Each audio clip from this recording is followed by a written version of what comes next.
Bows, TKOs, yeah. Bows, TKOs, we got Bows, TKOs, yeah. Bows, TKOs, we got Bows, TKOs, yeah. Bows, TKOs. Bows and TKOs. We are live, episode 160, coming at you from the Valley.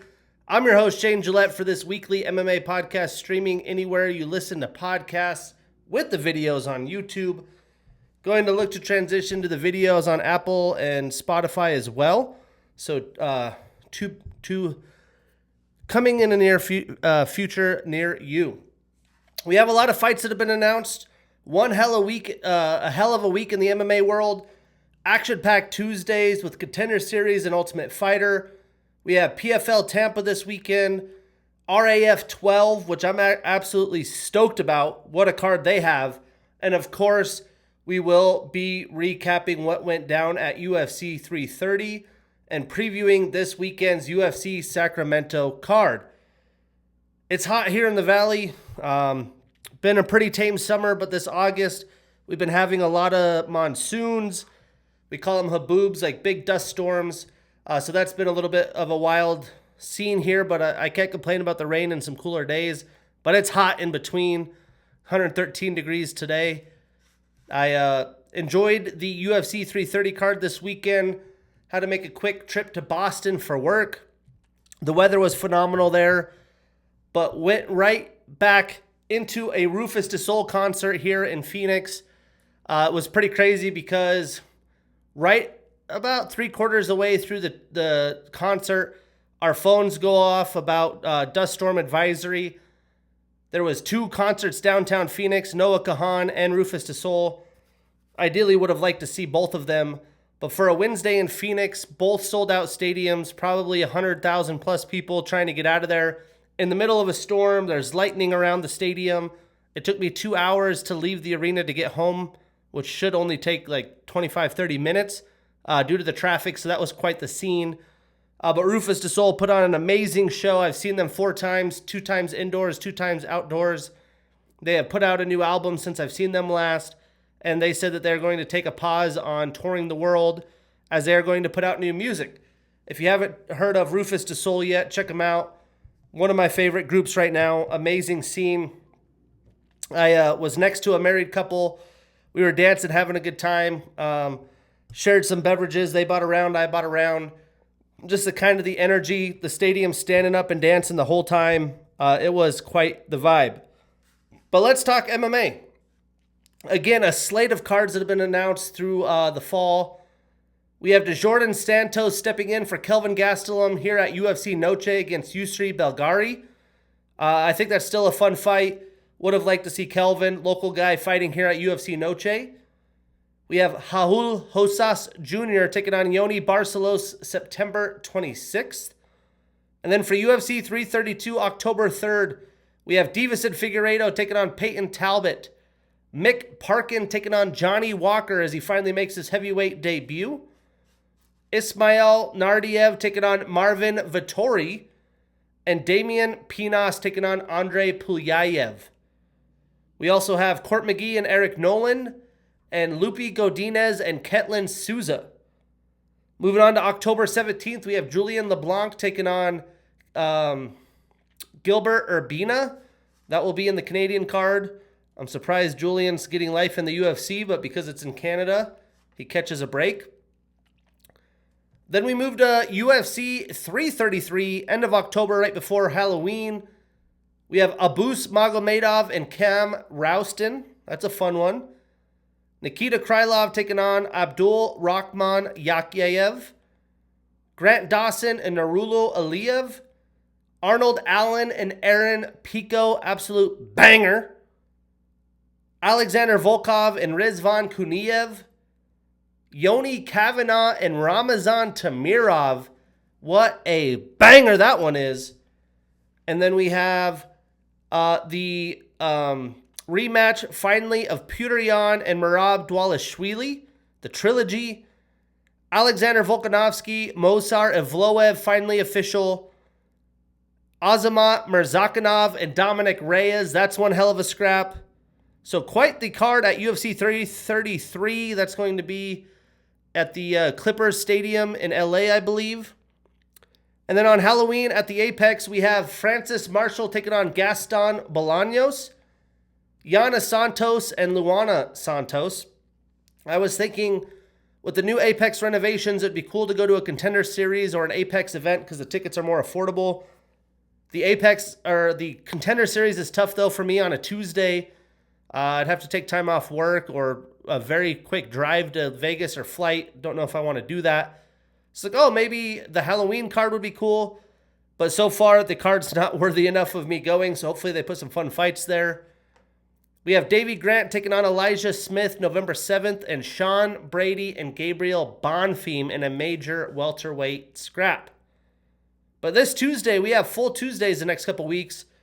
We had Dana White Contender Series Episode 2, and what an episode this was. For my experience, I haven't been watching Contender Series forever, but at least the past 5-6 years.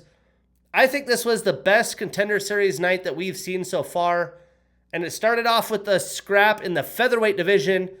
Honestly, two studs. It seemed like they're UFC competent as of now. We had Roman Gabriel Puga getting the decision over Tanner Tremblay, but both fighters get contracts. Roman looking absolutely fantastic with a quick, beautiful jab. And Tanner showing how well-rounded he was, how durable and ferocious he can be. This was an absolute war. Both men rocked each other, went back and forth. It seemed like Puga was going to jab his way to victory. Tanner had to adjust his game plan, went into wrestling, mixed up his combinations, had to move his head a lot more. He was ducking and diving. And then he landed some big shots. Looked like he was going to put Puga out. And then we went to round 3. Both men had some spurts. But Puga got the decision, rightfully so. Both guys getting contracts. Next, we had a battle of two men who have already fought in the Contender Series last year, and both were finished in the first round. We had Alik Lorenz beating a mammoth of a man in Muhammad Ali, not spelled the exact way as the original Muhammad Ali, but when you have a Muhammad Ali name, you better represent. Well, this guy is a mountain of a shredded unit, and Alik Lorenz got a round 1 knockout. He's an MMA lab prospect here in Phoenix, so love to see that in his second chance. And Muhammad Ali is going to have to do a lot of work on the regional scene, but probably not going to be a UFC fighter, maybe a PFL fighter. We had in the lightweight division, Christian Perez getting a round 2 TKO over Logan Paxton. He announced that he wants to fight on UFC Noche. That hasn't been announced yet. We will see. It's a pretty loaded card as of now, but great display. Lightweight division, always fast, powerful, and explosive fighters. A good scrap as long as that lasted.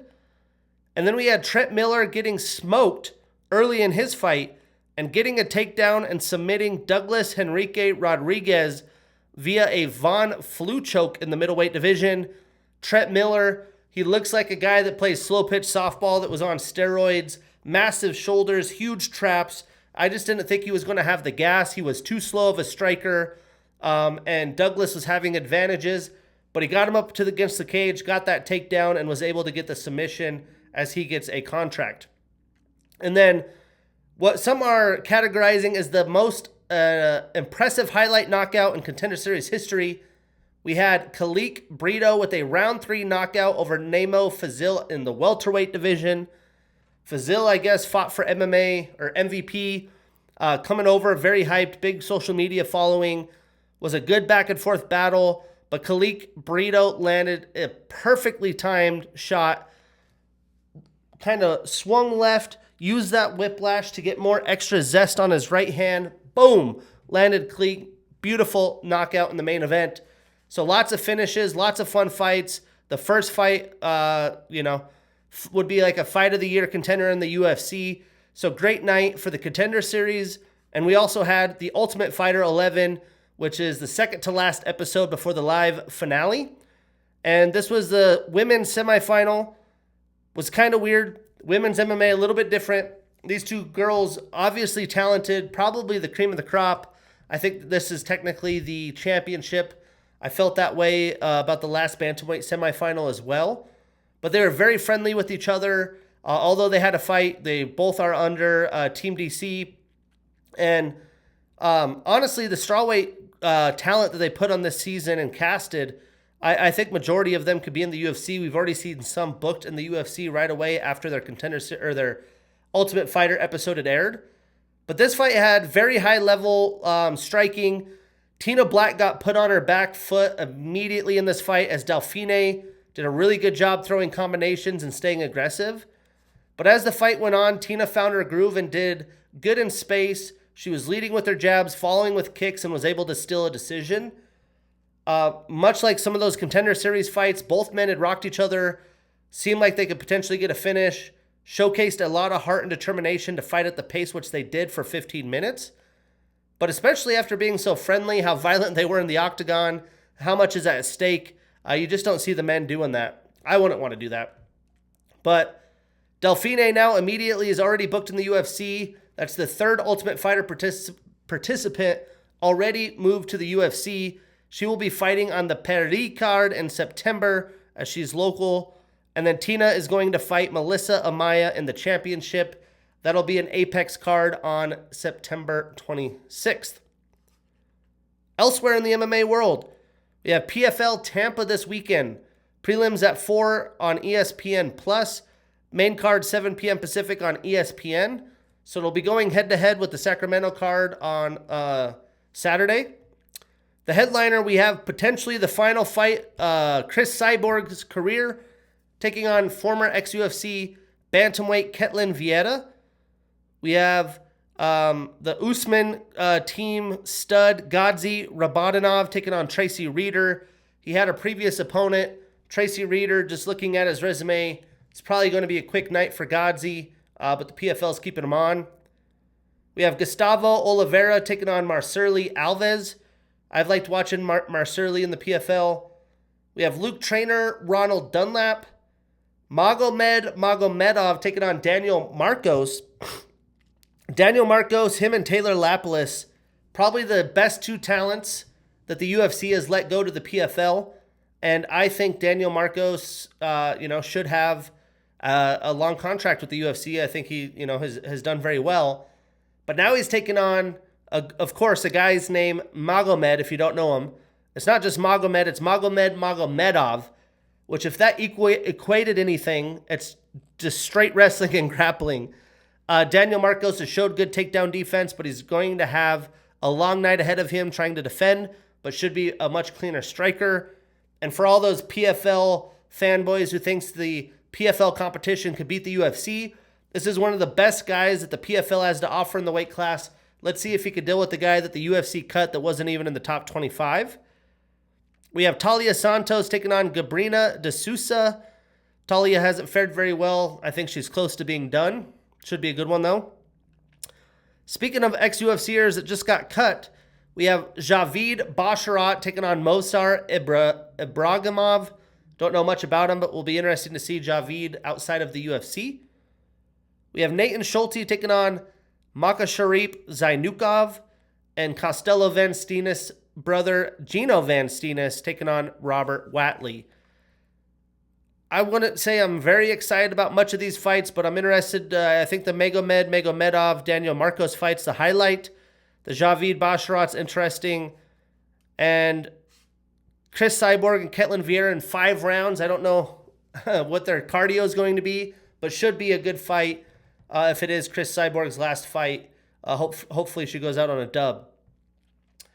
For all the wrestling stands out there, RAF 12 in Cleveland, Ohio on Saturday. This card is juice to the grills. We get the Merab Dvalishvili Henry Cejudo rematch. You know Henry Cejudo came begging, I need a rematch. Went all the way to Georgia, dominated Merab, gassed out. Merab came back to win. Henry Cejudo claims himself as Triple C, the Olympic champion. So, he wanted to get his revenge, but we'll see if Merab will let him do that. Probably the face of USA Wrestling, Jordan Burroughs taking on Sean Brady. Big back Brady. Welcome to freestyle. He has relentless grappling, but he stands no chance here. Really, really fun fight. We have Bo Nickel and Max McNally Two former NCAA, multiple times NCAA champions. Obviously, Max recently graduated, focused on wrestling. Bo living off his wrestling credentials. I think this is going to be a very close fight. I have to take Bo, but this is going to be very interesting to see what Bo can still do in the world of freestyling, as both these guys have come from folk style, but I believe Max has been active as a freestyle wrestler. Then we have some UFC action. Tyron Woodley taking on Joaquin Buckley. Obviously, Tyrone has come from a collegiate wrestling background. I think he should get the win, unless he's been lazy on the couch and not prepared. We have Evan Wick and Jason Nolf, former Penn State wrestler. Vladimir Kinchizgali taking on Jesse Mendez, who is a two-time Ohio State champion. I love when we're getting these wrestlers in their offseason competing in RAF and freestyle. That's a big time matchup. As well as David Carr taking on Tajmiraz Salkazanov. David Carr, Iowa State. When I went to RAF here in Tempe, I got to meet his family. I sat next to David Carr's family, really cool people. I expect him to come out on that one, but that's a very tough matchup. Getting some of these foreign world champion, Olympic champions versus ex-collegiate guys that are making careers. I love to see it. We have Johnny Dahuli taking on Asu Almabayev, who looked dominant in his last outing in the UFC. Really fun ones here. Masanosuke Ono taking on Ben Davino. Ben Davino, stud NCAA wrestling champ, still in college, taking on a guy that was a champion in Japan, has now moved to the States, and I believe is going to wrestle for Penn State. And then Gable Stevenson taking on Anthony Cassiope, former Iowa heavyweight, solid NCAA resume as well. Every single matchup, fucking stacked top to bottom. Definitely worth tuning into if you have Fox Nation. I can't wait to see how this shakes out. Maybe the best RAF card so far. But let's talk about what went down in the City of Fighters, Philadelphia, UFC 330. Not a great night in picks. I went 7-5. So overall, 982 wins, 475 losses, 14 no contests and draws. On the year, 202 wins, 85 losses, 3 no contests and draws. To recap this card, I mean, the prelims were honestly pretty much bangers. A lot of upsets, did not expect, killed my bets early. I honestly think they stole the show. The main card wasn't bad by any means, but it wasn't great. I just had higher expectations. I was really hoping for finishes in the title fights. They were just very hard-fought grinds. That's how I'd explain it. You know, I would have loved to see Mackenzie or Jillian submit each other. Would have loved to see Islam potentially get a finish earlier. But credit to the quality of competition that was presented. I never guessed the best fight on the card was going to be Dustin Stoltzfus and Malik. Mansoor, or what is Malik's fucking, whatever his name is. Did not expect that to be the best fight of the night. But Stoltzfus showed out. Malik was game. The Philly fans, I mean, way to represent. You shouldn't expect anything less. The environment was fantastic. It was just an awesome scene. I love to see that kind of stuff. I love to see when cities show out. They were there early. Good energy the entire night. It's definitely a fight city. And respect to Islam, I don't think people are crediting him enough for going up a division where he is clearly the smaller man and doing what he's doing. You know, it's not going to be an easy stretch pre-retirement, but that can make him the GOAT if he continues to win in this division against if we look back in history, is there a top 5 in the welterweight that's ever been as stiff as it is today? I don't think so. Could it ever be? Sure. But I mean, he is putting on one hell of a resume and still put on a show, although fans weren't loving it, especially the casuals. And Mackenzie, man, she's fun. You know, I'm glad she did her thing. With all the flack that she doesn't deserve to be the champion, Jillian's going to come in and now MMA grappler. She shut that down real quick. So I'm going to recap the entire card, a 7 out of 10. I was close to giving it an 8, but I think, again, the 2 title fights, a little bit more zest, I would have scored an 8 out of 10 for me. Few fights we did not break down. We had Lucas Fernando with a round 3 TKO over Rafael Tobias. Lucas Fernando looked amazing. We had Dante Johnson with a round 1 knockout over Eric Meconico. Dante Johnson, explosive guy, got rocked early and just fired away. We had a very impressive submission. Charles Johnson with a round 3 submission via Scottish Twister over Eduardo Chapolin, making his UFC debut. Has been around pretty much everywhere in the circuit to get to the UFC. And, put up a good fight against Charles Johnson. Looked like he potentially was on his way to still round 3. Charles got in a good position after a takedown attempt by Chapolin. Twist that body, get over the head, put him in the twister. I think it's like one of 3 or one of 2 Scottish twister submissions in the UFC. And Charles Johnson's always active. You can't count him out. Just got knocked out. Fights like 60 days later. Here he is with a massive highlight victory. But let's kick this off in the early prelims. We had Jeremiah Wells with a round 3 submission via ninja choke over Miktabik Oralbai. Performance of the night, 100 G's to Jeremiah. And this was a fight I got wrong. I think Jeremiah was like plus 900 underdog. Wish I sprinkled some cheese there. But the fight did start the way I thought it was going to play out. Miktabik was honestly mauling Jeremiah. The fight started, some back and forth on the feet. Oralbai, I thought, was engaging with the striking much longer than I expected. But once Oralbai got the takedown, he was able to hold Jeremiah down, get some nice ground and pound, and went right back after it in round 2. But you got to credit Wells. He's in the back half of his 30s, fought his ass off to get up and out. And due to all of that chain wrestling, especially in round 2, if Jeremiah got up, Miktabik's going again, trying to keep him down. He gassed himself out a little bit. And Jeremiah was able to snatch his neck at the beginning of the 3rd round and completely put Oralbai to sleep. Much needed victory for the veteran. He was probably going to be down 2 rounds to 0. Massive upset to start the night. I think he was more than a plus 900 underdog. And after he took his gloves off, stating that he will retire unless he gets a top 15 opponent. I think the next time he would fight, he's probably going to be 38 years old, if I remember right. I don't blame him. The wear and tear on the body, it's like, hey, if I'm coming back, I got this massive upset. I need some quality competition to make it worth my while, or I will retire. As he does reside in Philly. I don't think he's from Philly originally. But cool story. Awesome fucking world shocker. And this brought the vibes for the night. And statistically, Jeremiah landed 28 total strikes, 16 of them significant. He had a takedown, a submission attempt, and a reversal. And Miktabik landed 67 total strikes, so more than doubled, 26 of them significant, 10 more. He had 4 takedowns and 6 attempts. Again, if he wanted it, he got it. Majority of those in the second. And he had 6 minutes and 20 seconds of control time. So Jeremiah extends his win streak to 2. He is 2-1 since 2024. And Miktabik ends his 3-fight winning streak, starts a new losing streak. He is 2-1 since he's moved up to welterweight. So what's next? Well, I think Jeremiah can get a top 15 matchup with veteran Daniel Rodriguez versus retiring. He's in the top 15. It gives him that chance. And for Miktabik, how about veteran Nicholas Dalby? That's the fight I would make.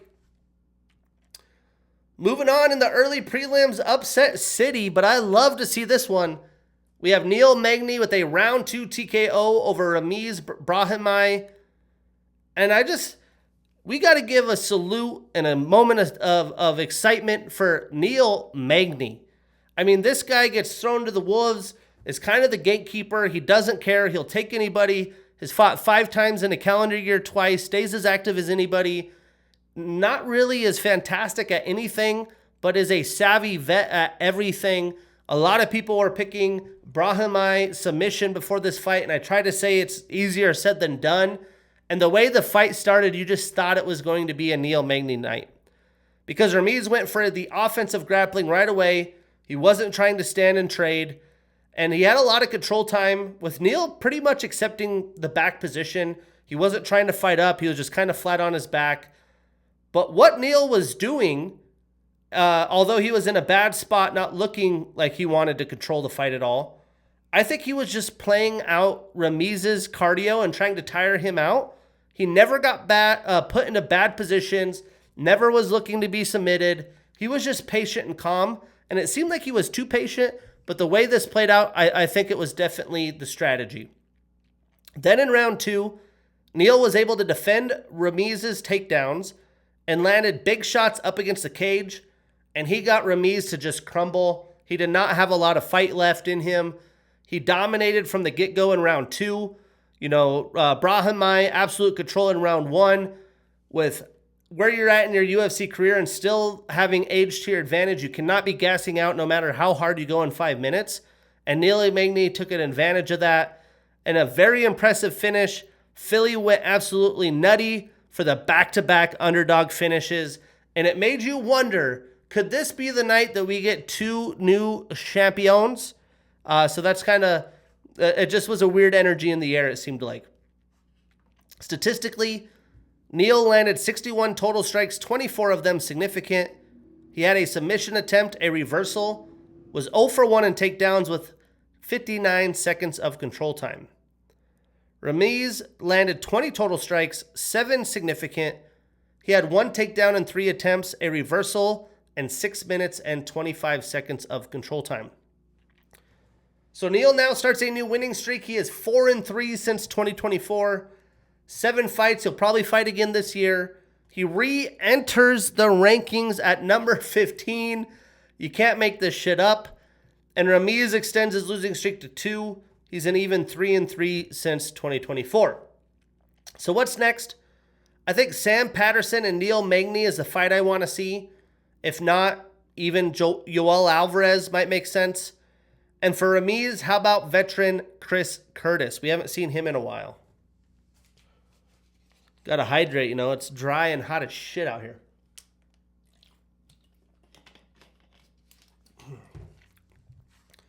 So this is just in the prelims. Again, I was close to giving this an 8. Lucas Fernando knockout, Dante Johnson knockout, Charles Johnson submission, Jeremiah Wells ninja choke, Neil Magny back-to-back chaos, and then in the prelims, another fight I got wrong. We had Tresean Gore with the unanimous decision over Vicente Luque. And this fight was just a sloppy back and forth. I kind of expected that. Both men were scrapping, kind of had a timid start. But round 2, Tresean was definitely getting more comfortable. Seemed like he was building some confidence. And he started landing big shots on Vicente. And he actually rocked him pretty bad a few times. And put in an anaconda choke. Vicente then was able to get an anaconda choke that was really, really deep. He's a great Darce anaconda choke specialist. I thought for sure that was going to be the end. But somehow Gore dug deep and was able to create just enough space to survive. So I had it 1-1 going into round 3. You could even debate round 1 could have gone either way because there wasn't much action. Then in round 3, Vicente rebounded and landed some big shots. He rocked Tresean, who was definitely slowed through his output early in the fight. But Vicente landed a nasty knee up the middle, knocked Gore's, I think 3 or 4 teeth out on his lower teeth. I mean, nasty stuff. That's not going to be fun to deal with. But he kept fighting. He had to win the fight. He actually ended up landing more volume in the round. Although Luque had the one big moment, he did lose a close first round and round 2, even though he got the anaconda choke. So brutal loss for Luque at this stage in his career. Massive win for Tresean, especially just the grit, heart, and determination he showcased. I couldn't imagine fighting 3+ minutes with my teeth knocked out, doing a post-fight interview. He took it like a champ, and they're like, bro, you got to get that checked out. Statistically, Tresean with quite a bit more volume. Vicente only landed 50 total strikes, 46 of them significant. He had the submission attempt, was 0 for 1 in takedowns. And Tresean landed 98 total, so almost double, 65 significant, 20 more. A submission attempt, was 0 for 2 in takedowns and had 3 minutes and 45 seconds of control time. Now, I've mentioned this about Vicente, as many bonuses he's had, as many submissions, quick first-round knockouts, I still get the vibe that he really doesn't want to fight. Unless he could snatch your neck from you trying to take him down, or unless he could wind up on a big shot early, he just doesn't seem offensive. He looks like he's avoiding any damage possible. So I'm not too sure what that's about or what that means for his career, but he's still young. But I just don't have any faith in him, especially, no offense to Tresean, but losing this fight, it seems like the end is near. So Tresean extends his winning streak to 2. He's 3-2 since 2024. And Vicente starts a new losing streak. He is 2-4 since 2024. So what's next? Well, Tresean is going to be out for a bit. Those teeth being knocked out. Plus, he took some good damage. But I think when he returns, Michael Oleksiejczuk would be a fun scrap. And for Vicente, I'd go with Jung-Young Park. I think that would be a very intriguing fight. Still in the prelims, another fight I got wrong. I mean, I always tend to fill the veterans out, not necessarily in this fight, but like the Brahimaj fight, I wanted to. I didn't really think Jeremiah had it. I mean, Miktabik was definitely on his way to victory. Miktabik looked like a world beater in his last outing. But a lot of these fights where it's old vet versus young guy, I get caught taking the veterans a little bit too much. I just feel like their IQ and their experience could get them through. And sometimes the young guys just don't look like they're ready. Yoel Alvarez, since he's moved up, has not looked great. Chidi is a very big, long kickboxer. He can defeat anyone. But I figured there would just be more to Alvarez's game plan. Regardless, we had Chidi Enjo Kwani with a unanimous decision over Yoel Alvarez. And this is what it comes down to. I mean, if you would have told me Yoel would stand at distance and try to box, not even kickbox, average 25 strikes, most of them one strike at a time, no combos, no creativity, no knees, no spinning techniques, no good long and powerful kickboxing, against a guy who thrives in that style, I'd be like, you're psychotic. There's no way he does that. That's exactly what happened. I really don't understand what went through his head, what his coach's game plans were. He did not try to close distance. He didn't try to get in the clinch. He wasn't throwing kicks or combos. Those are the things that made him such an exciting fighter. And now that he's moved up, you would think he would have more energy to do that with not cutting the weight. It's like he's lost all confidence.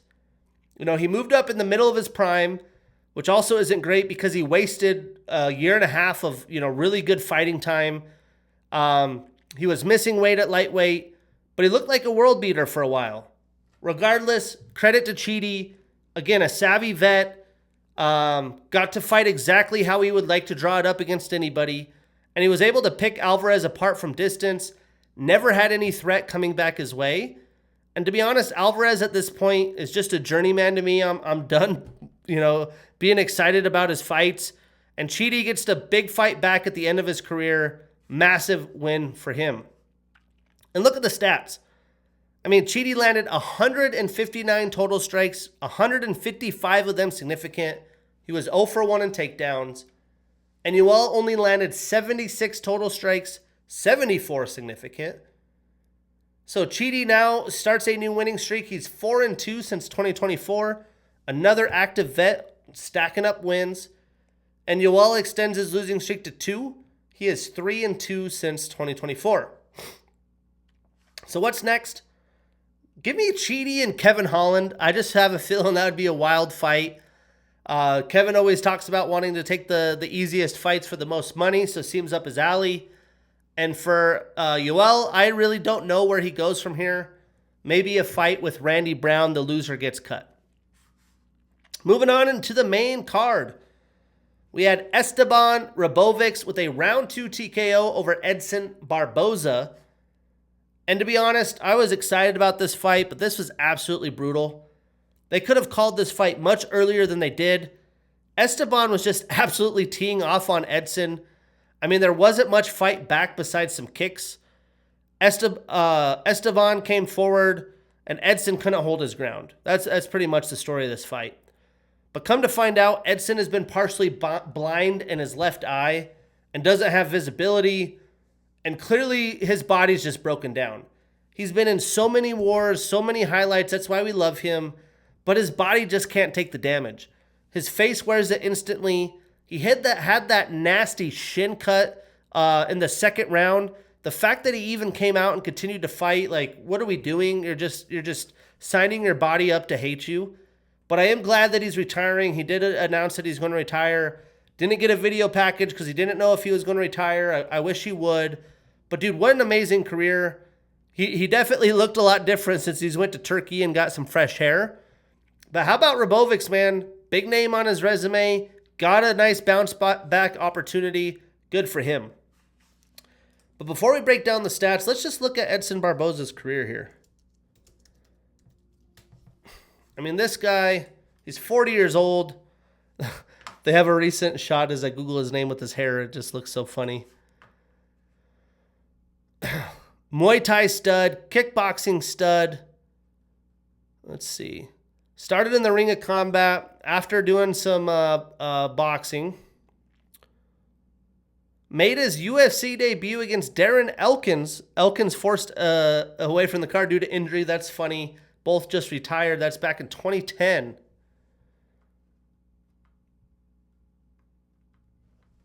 And we broke down his resume last week, but in Muay Thai and kickboxing, finished on a 3-fight win streak.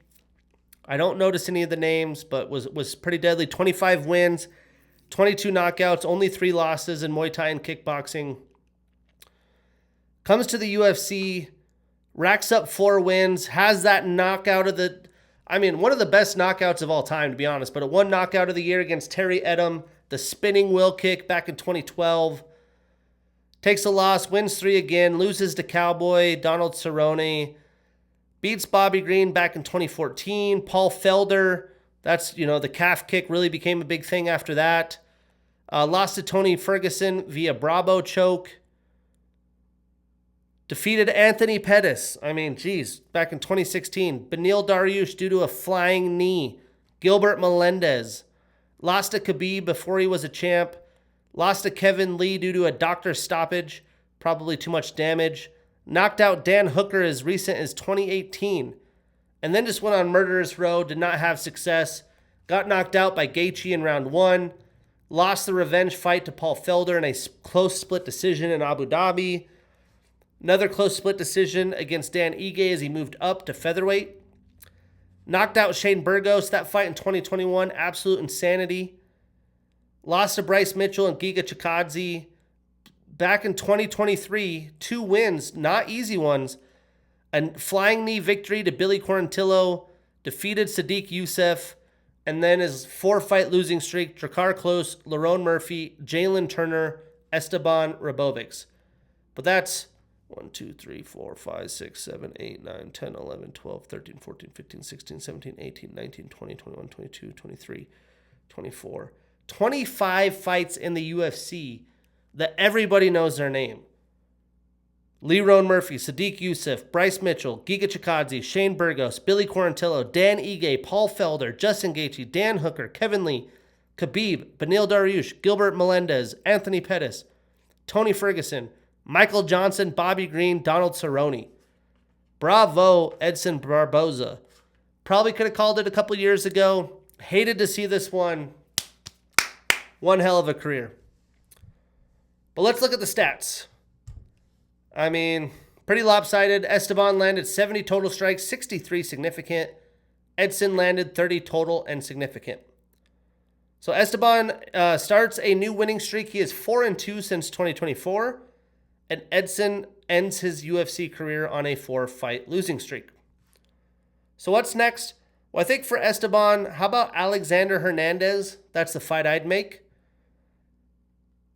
And then moving on to damn near the fight of the night. honestly, Dustin Stoltzfus with a round 2 submission via rear naked choke over Mansour Abdul Malik. Performance of the night, 100 G's to Dustin, man. A guy from Philly, he showed out. This is one of those fights where we get these, he's not super young and green anymore, but still a pretty young and green pro in the UFC. For a guy that's really good at everything and is just a savvy vet that's been there, Stoltzfus taught Mansour some lessons. He had a very good, well-rounded display. Mansoor thrives off being athletic and explosive, but he got caught over swinging, and Dustin would take him down with beautifully timed takedowns. Mansoor was able to fight back up for the most part, but in round 2, Mansoor had so many opportunities to finish this fight. He's going to go back and look at this and just be like, what the hell is going on? But, he's avenging a loss. He wants to win. He gets Dustin completely rocked and just goes berserk. I mean, at one point, he's just sledgehammering himself to death. And it's like, man, if you would have just been patient and try to have some precision on those, you could have easily got the finish. Dustin was trying to fire the full, or Malik was trying to fire the full house, and it gave Dustin the opportunity to get out of kind of a mounted position. Mansoor got the hooks in, or once he got out, he got the hooks in on Mansoor, and it was pretty much over at that point because he had exhausted himself trying to get that finish. But Dustin, man, he doesn't get enough credit from myself and others. He's a very quality opponent. But to me, this was all about Mansoor learning how to take position seriously, be patient. This is the UFC. You're not on the, amateur circuit where you could just finish guys wildly like that. But again, he's nearing 29 years old. Mansoor's not 25 anymore. He's about to be in his prime. You can't have brain lapses like this anymore. So huge learning lesson, but massive win in his hometown for Dustin Stoltzfus. So statistically, Mansoor landed 34 total and significant strikes with the takedown. Dustin landed 61 total, 43 significant. He had 2 takedowns in 7 attempts, a submission attempt, and 3 minutes and 2 seconds of control time. So Mansoor did do fairly well defending takedowns as well. So Dustin ends his 2-fight losing streak, starts a new winning streak. He's 2-3 since 2024. And Mansoor extends his losing streak to 2. He is 4-2-1 since 2024. So what's next? I would like to see Dustin take on Shara Magomedov. I think that's a winnable fight for him. Shara probably wants bigger names, but he's been ass in my opinion, and I think Dustin can expose him. And for Mansoor, a matchup with Cesar Almeida. I think that's the one in store next. This fight pretty much was a don't blink affair, as Jalen Turner got a round 1 TKO over Cowie Fernandez, another performance of the night, 100 G's. I mean, this was slight work by Jalen, the tarantula here. He caught Cowie with his tarantula length and put his lights out with a brutal left hook, followed it up with a couple of shots to put a stamp on it. But that was my thought coming in, is how is Cowie, unless he chops that leg early, going to even get in range to mess with Jalen? And Jalen didn't give him that chance. I think Jalen is back better than ever. He's taking things seriously. It seems like he's figured his own internal things out, and he should be getting top 15 quality next. Tough, quick loss for Cowie. He's going to have a lot of work to do to fight back to where he was. But regardless, this was all about the tarantula. It only took Jalen 9 total and significant strikes with the knockdown, and Cowie landed only 2 total and significant strikes. So Jalen extends his winning streak to 2. He's an even 2-2 since 2024. And Cowie ends his 3-fight winning streak, starts a new losing streak. He is 3-2 in the UFC. So what's next? Well, I think Jalen and veteran Benil Dariush is a good top 15 matchup. And for Cowie, how about Matusz Renbetsky? That's a banger. Then we get into the title fights. Mackenzie Dern with a unanimous decision over Jillian Robertson.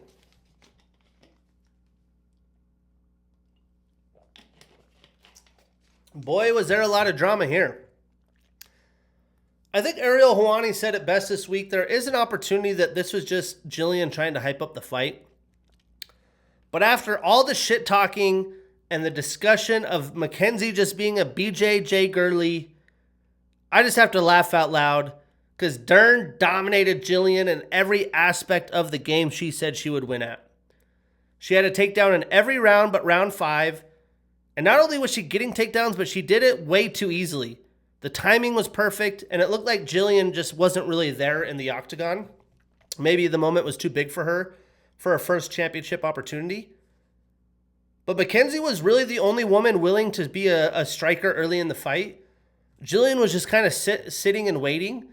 I do think on her winning streak and the competition that she's fought, she's easily able to get takedowns herself where, she's lost some of that part of her. But Dern was launching some mean and aggressive combos. They landed a good amount early. The only round that Jillian landed more than 30 strikes was in round 5. And a lot of that was because she took Dern down after she was tired from just beating her up. And she did get some good ground and pound. But Dern in this fight had a few legit submission opportunities, almost had the rear naked choke, but Jillian, she has really good grappling defense, so credit to her. And again, if Jillian's not getting takedowns and bullying you, I just don't think she's a true contender and she's a good enough striker. But the drama, sadly, was after the fight. Dean Thomas immediately went on air and just in an egotistically asshole situation was saying that he's no longer going to corner fighters. Didn't name Jillian specifically, but that's obviously the fighter that he was cornering that night. And he said, nope, from here on out, I'm the host of the Deep Waters podcast, which I like MMA podcasts. I'm doing one. I watch. I don't think it's a good show. He acts like he's a level above coaching now. But just as a terrible place, something you should do always behind closed doors. I just felt like it was the worst situation. And Dean Thomas is going to have a big red bullseye on his head for quite some time. Because people might, like me, don't even want to hear the guy. I mean, if he said that and I was friends with him, I would have told him how I felt. I mean, just so unprofessional. And we have to hear from him in his corner alternative cast. So he gives such good fucking ad to the UFC telecast, which I don't think he does.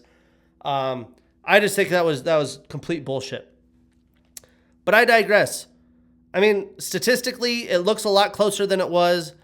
But Mackenzie landed 122 total strikes, 65 of them significant. She had 4 takedowns and 6 attempts, a submission attempt, and 10 minutes and 48 seconds of control time. So controlled the supposed best MMA grappler for more than 2 rounds. And Jillian landed 136 total, 49 of them significant. She had 1 takedown and 3 attempts, 2 reversals, and 6 minutes and 47 seconds of control time. And that was majority all in round 5. If you take that away from her, I mean, Mackenzie definitely dominated. But yeah, Mackenzie extends her winning streak to 4, her first title defense. Jillian ends that 5-fight winning streak, starts a new losing streak. She does stay at number 5 in the rankings. This has to be the next situation. I don't know what's going on with Zhang Weilei, but it should be Mackenzie Dern, Zhang Weilei for the true title opportunity. And for Jillian, I would go book her against the winner of the upcoming Yan Xiaonan and Denise Gomez fight. But let's talk the main event. We had, and still, Islam Makhachev with a unanimous decision over Ian Machado Gary. There was just weird energy. I know Ian's a stand-up guy. He is a little cocky. But he's like praising Islam so much during the week. It just didn't like really sell the fight in my opinion. And I think it threw Islam off. He's hugging him in between rounds. It was just like too much. And Islam said in his post-fight interview that he was just like, come on, man, we're fighting for the title. Like save that for later. That was just kind of the vibe. You know, Ian gets a lot of flack for being a cuck and being a vegetarian. He was bringing a lot of that energy in his first title fight opportunity. But I can't discredit his fight game. I mean, he fought fairly well. But this is the easiest way to sum it up. And if you're not a big MMA fan or never done any of mixed martial arts before, this was not Islam's fault that this wasn't a high-volume, exciting, action-packed fight. If you watch Islam's fights prior, his opponents are willing to engage with him, which leads to more exciting fights, whether that is him dominating with grappling or striking.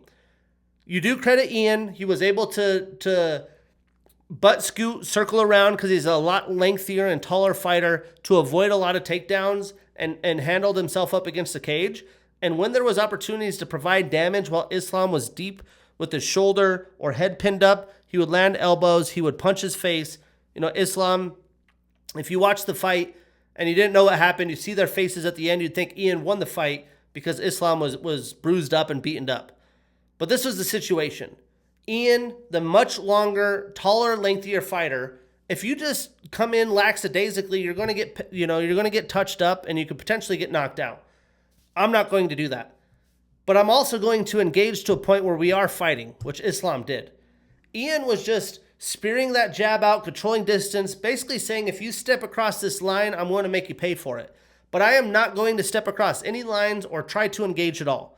So Islam still tried to grapple, chain wrestle, put him up against the cage, do whatever he could.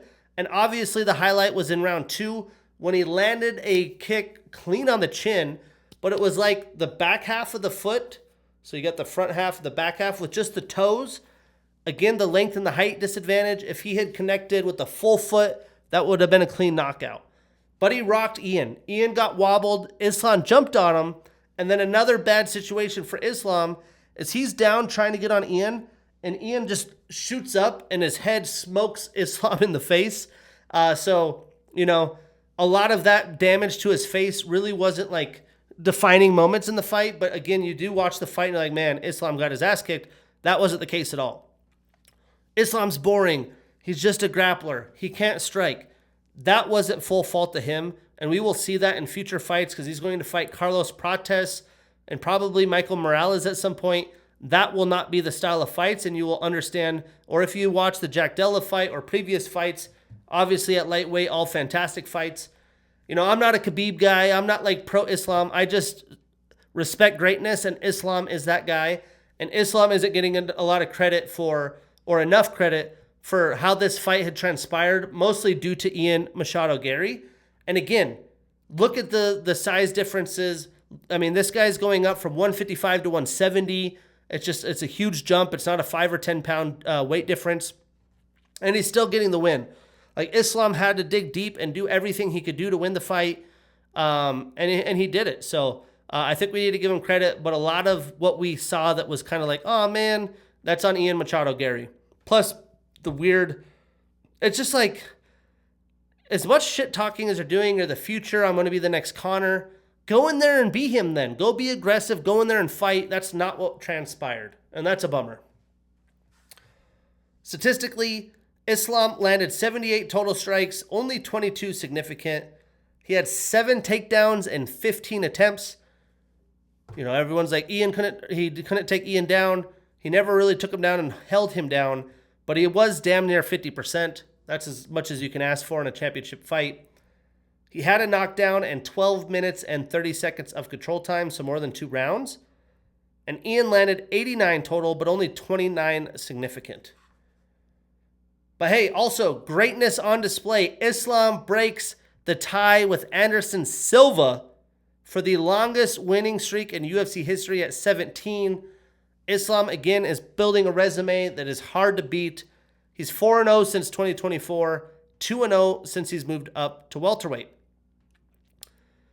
And Ian ends his 2-fight winning streak. He starts a new losing streak. He is 4-2 since 2024. So what's next? I do think it should have been Michael Morales this time, but I get it. It looks like it's going to be Carlos Prates. I think Michael Morales is a bigger threat as well, so maybe Islam is okay with Carlos Prates. Islam hasn't been super active, but he did say he wanted to fight before Ramadan, which would mean he'd fight again this year. So let's just put the math together. It's got to be Islam, Carlos Prates, MSG in November. Let's just pray that that happens. And that means Ian is going to have to fight Michael Morales. 7 out of 10, though. I enjoyed it. It was a good night. Again, these fucking crazy upsets early. A lot of finishes. The Dustin Stoltzfus fight was fantastic. We got 2 title fights, although they weren't maybe fan favorites stylistically. Mackenzie Dern showed that there are levels to the game, and so did Islam. But this weekend, another location-based fight night, UFC Sacramento, big fight city, a lot of guys from there, California in general. It should be a doozy. Prelims at 2 p.m. Pacific, main card 5 p.m. Pacific, all on Paramount Plus. To preview this card, the prelims are pretty damn light, but it is a fun card. I expect another good crowd, a lot of energy. I am very intrigued with the main event, but I am previewing this a 5 out of 10. I almost did a 6 out of 10. I just don't think there's enough quality fights to do that. But we are breaking down 4 prelim fights. And one good fight we will not break down is Contender Series alum Anthony Wint who's going to fight like a 10-day turnaround from Contender Series victory against Terrence Chapman, who is making his UFC debut. And I personally am not as excited about that. I don't know anything about Terrence Chapman, but you can look at his resume. He's making his UFC debut. They booked him just for Anthony. If we're going to have guys turn around, give them some UFC talent. I'm sure nobody wanted to touch Anthony Wint, but regardless, I think he dominates. But in the prelims, we get Jackson the Moose McVeigh, 27 years old with a 7-2 record, taking on Wes Party Time Schultz, 30 years old with a 9-3 record. This fight simply, it just screams chaos to me. Both men are coming off their first win in the UFC. They're in kind of a prove-it situation. They need to get that momentum, especially Wes, who's already 30 years old. But hey, they're both not super technical fighters. They just kind of go for it, and anything could happen. They both have good submission capabilities. So I just expect a balls-to-the-wall chaotic showdown. Breaking this down, Jackson trains out of the MMA lab here in Phoenix. MMA lab is hot right now. He's an LFA alum. He's on a 1-fight winning streak, 1-2 in the UFC. 4 of his 7 wins are via submission, 3 via knockout, so all 7 of his wins via finish. Both of his losses are via submission, and he has a 5-inch leg reach advantage.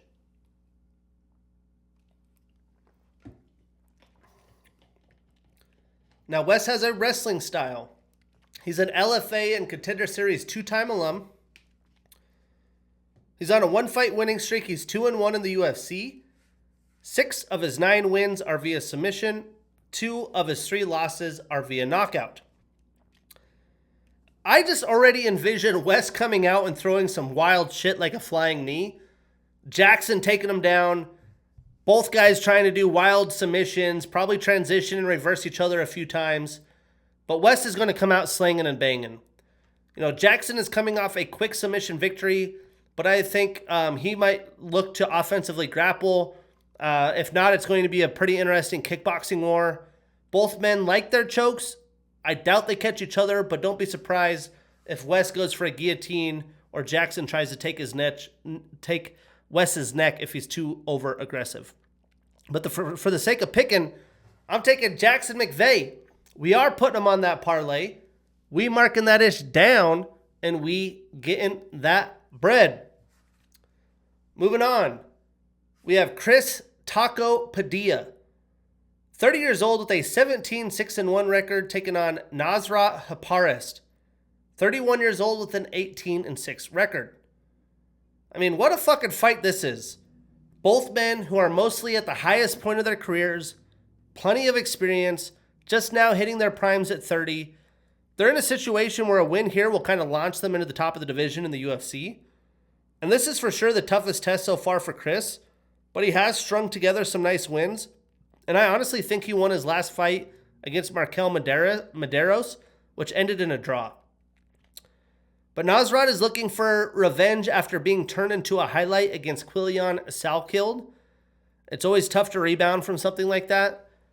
And Chris does great Chris does really great as the fight goes on. He's a very durable fighter, so I do expect a potential fight of the night in this one. Breaking it down, Chris is an RFA, King of the Cage, and Brave alum. He's on a 7-fight win streak, 4-0-1 in the UFC. 9 of his 17 wins are via knockout, 5 via submission. So 14 of his 17 wins via finish. And Nasrat has a southpaw stance. He trains out of TriStar. 2 of his last 4 fights have been fight of the night or performance of the night. He's showing up. He's showing out. He's on a 1-fight losing streak and is 2-1 since 2024. I mean, I think this is going to be a very competitive, hard-hitting first round to start. Again, the longer the fight goes, I do think Chris is more durable, has a little bit better cardio, but Nasrat has more power and tools to his belt with the striking. You know, Chris has nice, tight boxing, good defense, a good jab, so I do think he's going to have to work behind that. I don't think we'll see much wrestling in this fight, but both men are capable. I just think Nasrat's striking skills are a little bit higher, but it's hard with Chris's toughness. If he could get Nasrat to get pushed on his back foot and control the space with his jab and kicks, I think it's going to be a long night for Nasrat. But for the sake of picking, I'm taking Nasrat Haparist, but I'm avoiding this on any parlays possible. I think this is a coin flip. Moving on. In the heavyweight division, we have Kennedy, the African Savage, and Shekokwu, 34 years old with a 14-6-1 record, taking on Shamil Gaziev, 36 years old with a 14-3 record. Now, Kennedy has had mixed results at heavyweight. He's actually getting a big step up, as this is probably his toughest test versus a striker at heavyweight. Shamil is just a big, hard-hitting, and nasty, dirty boxer. He likes to wear on you. Kennedy is a lot different. He's long, he's lengthy. He needs to find a way to get some power off, but stay at distance. I think this is another fight where there's probably not much grappling. I wouldn't be surprised if it goes late and Shamil's struggling to close distance, tries to mix it in when he is in close.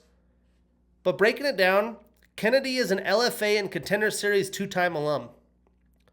He's on a 1-fight losing streak with a draw. He's 2-2-1 since 2024.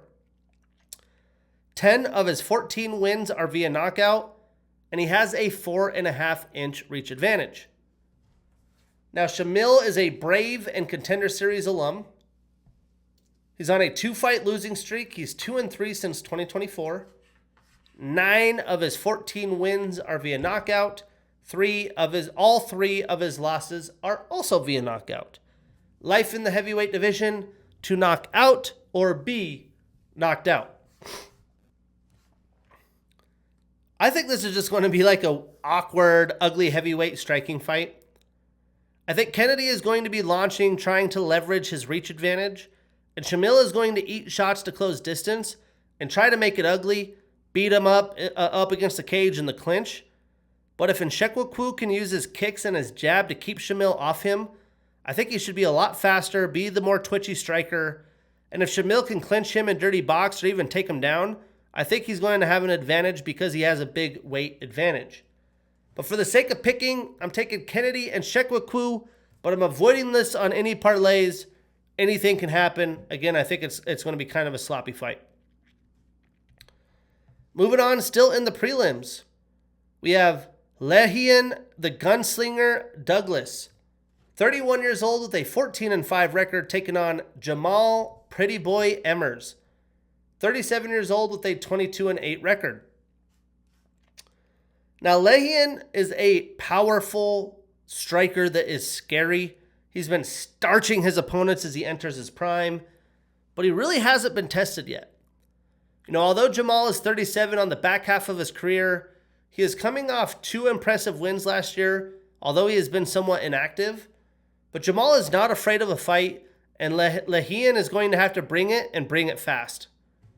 Breaking this down, Lehian is a Ring of Combat, LFA alum, Contender Series alum, and former LFA champion with 1 title defense. He's on a 6-fight winning streak, 2-0 in the UFC. 8 of his 14 wins are via knockout. Now, Jamal trains out of Pinnacle MMA. He has a black belt in BJJ. He's an RFA, LFA, and Contender Series alum. He's on a 2-fight winning streak, 2-1 since 2024. 9 of his 22 wins are via knockout. Now, this is going to turn out to be a striker versus grappler showdown. Douglas hasn't been out of the second round since 2021. Jamal has some finishes to his name as well, but he's probably not going to want to stand and trade in the pocket because Lehian has such a big speed advantage. Now, Jamal is going to look to use Lehian's aggressiveness against him and find openings for takedowns or counter him, kind of make the fight ugly. But he's not going to be able to just stand in space and make this a clean fight. He's going to have to move, circle, find ways to get Douglas's timing off. For the sake of picking, though, I am taking Lehian Douglas. We are putting him on that parlay. We marking that ish down, and we getting that bread. Moving on into the main card, we have 4 fights. We have Mason the Dragon Jones, 31 years old with an 18-2-1 record, taking on Markel Maderos, 29 years old with an 11-1-1 record. Not because of the lack of skill. I'm just surprised that they booked Markel. He had a fight against Chris Padilla. Now he's fighting Mason Jones, and Chris Padilla had to fight... Who the hell did he just fight? Why am I blanking?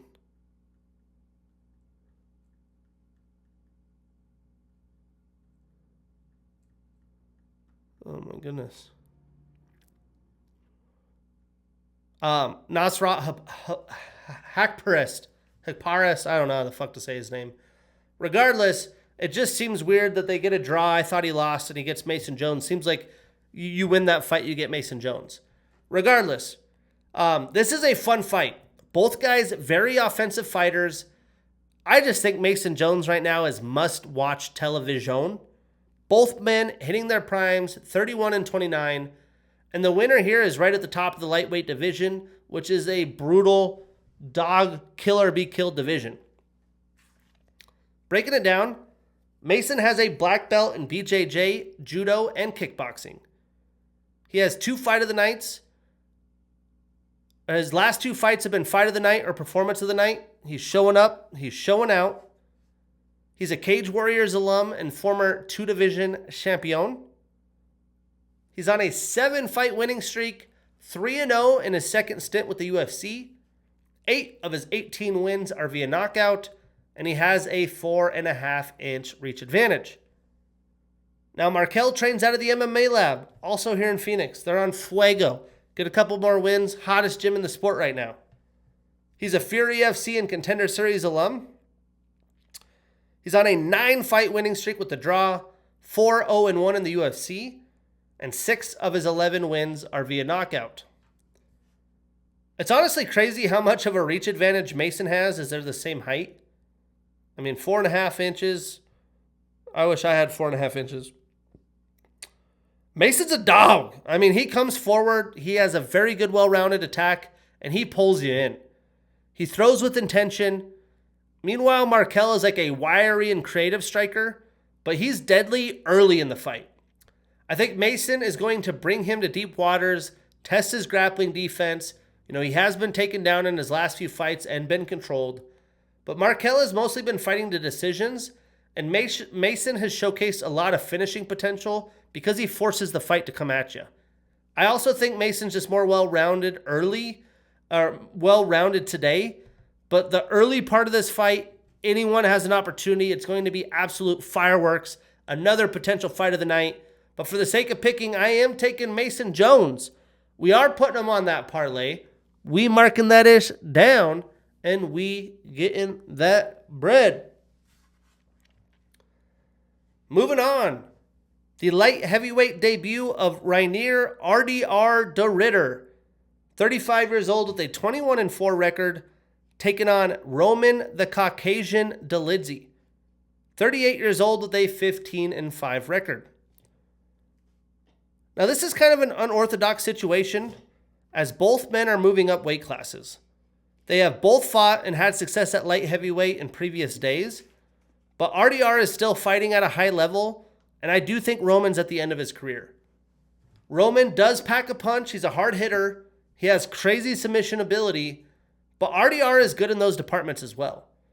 I think that RDR is going to be the one controlling the space, controlling the pace of the fight, but it could be a fun fist fight if it stays there.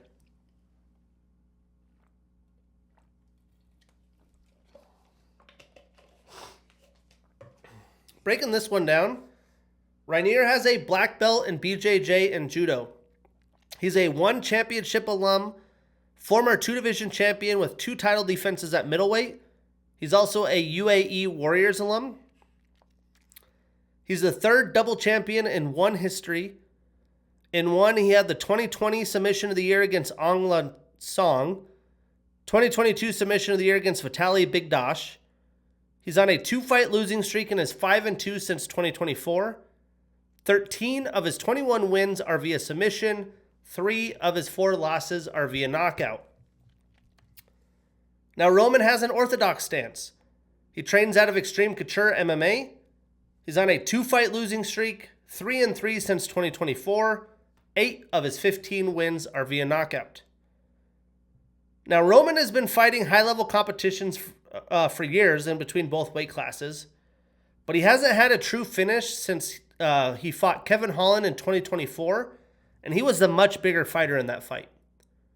RDR hasn't looked like the world beater he was becoming when he first came into the UFC. He's really struggled with his pace and stamina, so I think moving up, that shouldn't be a problem. And again, Roman, he does pack a punch, but it's really like hooks and crosses, like big, wide, loopy shots. I think this is going to play into RDR's favor, and he could get takedowns to steal the rounds if needed, unless Roman just goes and tries to attack his legs. I don't think he's going to get that kind of submission. For that reason, I'm going with Rainier de Ridder.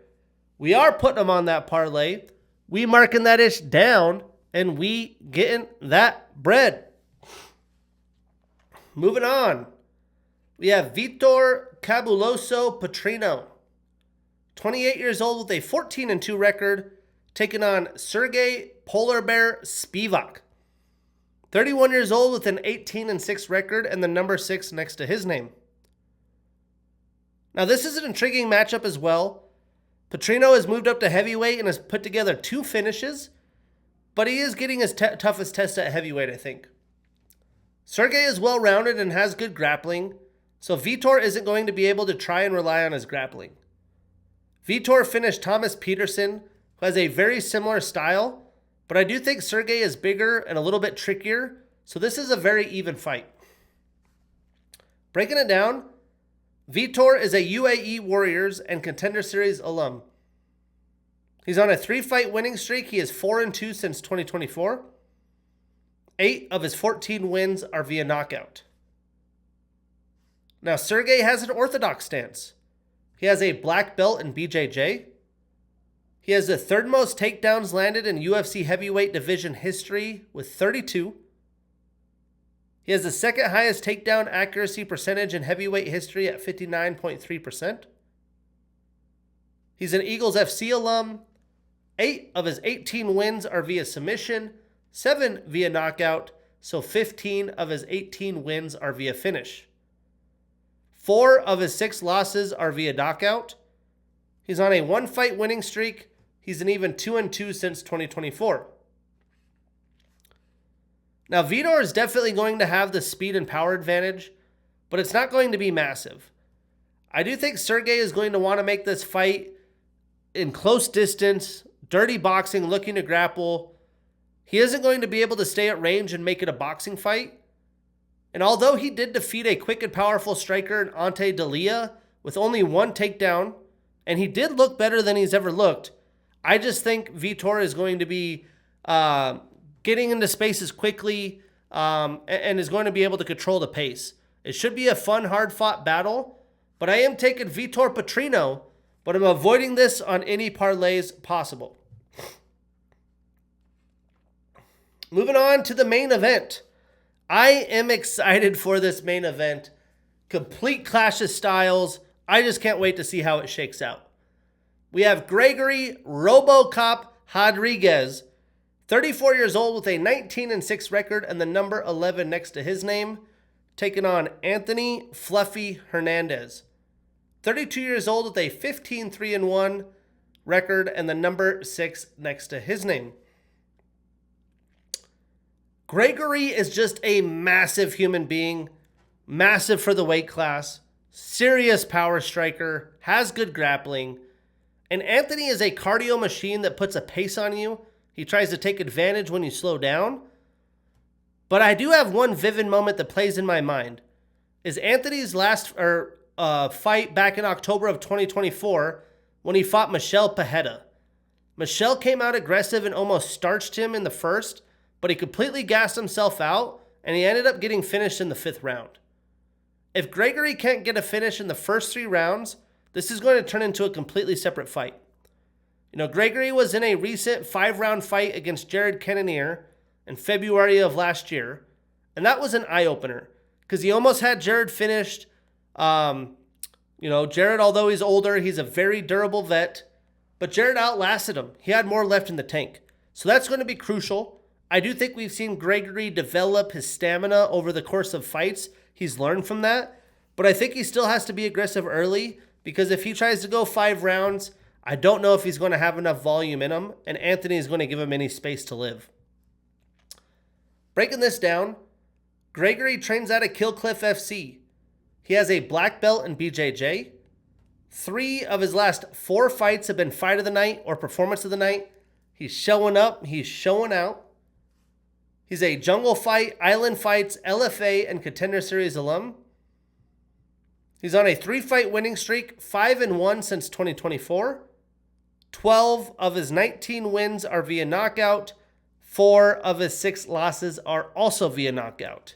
So to knock out or be knocked out. Now, Anthony has an orthodox stance. He has a brown belt in BJJ. 3 of his last 5 fights have been performance of the night. He has the most takedowns landed in UFC middleweight history with 54. He has the 3rd highest significant strike accuracy percentage in middleweight history at 60.8 or 60.7%. He has the most significant ground strikes landed with 97 against Michel Pereira, which he also had the most takedowns attempted at 29, largest striking differential at plus 128, latest knockout 2 minutes and 22 seconds in round 5. He had the 2021 submission of the year against Rodolfo Vieira, the 2025 submission of the year against Roman Dolidze. He's an LFA and Contender Series alum. He's on a 1-fight losing streak and is 4-1 since 2024. 9 of his 15 wins are via submission, and 2 of his 3 losses are via knockout. I just feel like RoboCop is too dangerous early in the fight. I don't think Anthony is going to be able to hang. He was finished inside 3 rounds against Sean Strickland, and RoboCop doesn't bring that kind of volume, but he is an absolute killer. Again, if this does go into rounds 4 and 5, I'm very interested to see if Gregory has any life left in him. So it's going to be a doozy, but I am taking RoboCop. We are putting him on that parlay. We marking that ish down, and we getting that bread. Plus, he's an underdog. The dog's coming to eat. Hoo-hoo! But hey, fun night in Sacramento. RDR, Roman Dolidze back at light heavyweight. What can Vitor Petrino do against the top of the heavyweight division? The Clash of Style main event. Mesa Jones, Markel Medeiros, banger. Lahian Douglas, Jamal Emmers, banger. Chris Padilla, Nasrat Hakparist, banger. Good night. Good night. And enjoy it, because next weekend we have another early morning overseas card. Very late card, but it'll be fun to watch to start your day. Early Saturday with some kafwifwi. We have UFC Shanghai, China. The main card at 3 a.m. Pacific. The main event headliner is Umar Nurmagomedov, number 3 ranked, taking on number 6 ranked Song Yadong. That's episode 160. I'm your host, Shane Gillette. See you next week.